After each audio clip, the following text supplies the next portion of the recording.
பொது போக்குவரத்து வாகனங்களில் பயணம் செய்யும் பெண்கள் பாதுகாப்பிற்காக ஸ்மார்ட் பேனிக் பட்டன்ஸ் அறிமுகப்படுத்தப்படும். இந்த பட்டன்கள் 24/7 சென்ட்ரலைஸ்டு கமாண்ட் சென்டர் உடன் இணைக்கப்பட்டதாக இருக்கும். அந்த பட்டன்கள் தனியார் ஷேர் ஆட்டோக்கள் உட்பட அனைத்து பொது போக்குவரத்து வாகனங்களிலும் பொருத்தப்படும்.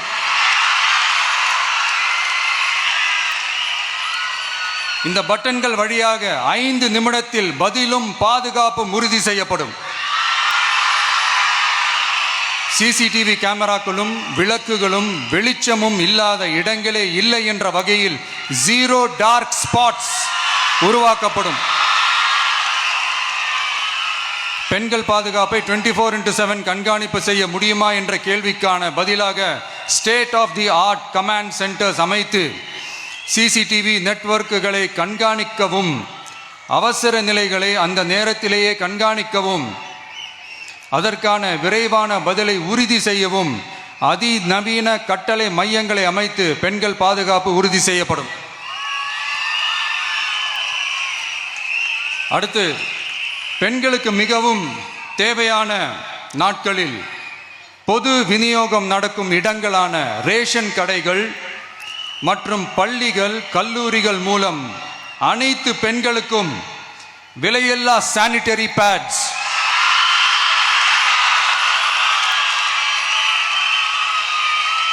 வழங்குவது உறுதி செய்யப்படும். இது ஏன் சொல்றேன்னா, இது இப்போது ஒழுங்கா நடக்கிறது இல்லை, அதனாலதான் அதை அழுத்தி சொல்றேன்.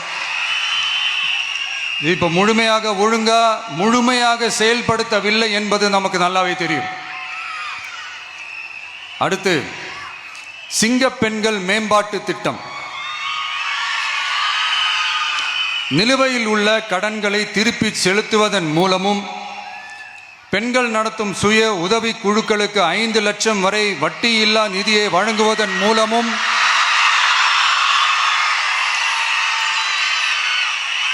சுய உதவி குழுக்களின் உற்பத்தி திறன் மேம்படுத்தப்படும். சுய உதவி குழுக்களில் இருந்து பதிவு செய்யப்பட்ட MSMEகளாக மாறுபவர்களுக்கு ஆண்டுதோறும் 5 லட்சம் வழங்கப்படும். அதாவது 100% மானியமாகவே வழங்கப்படும்.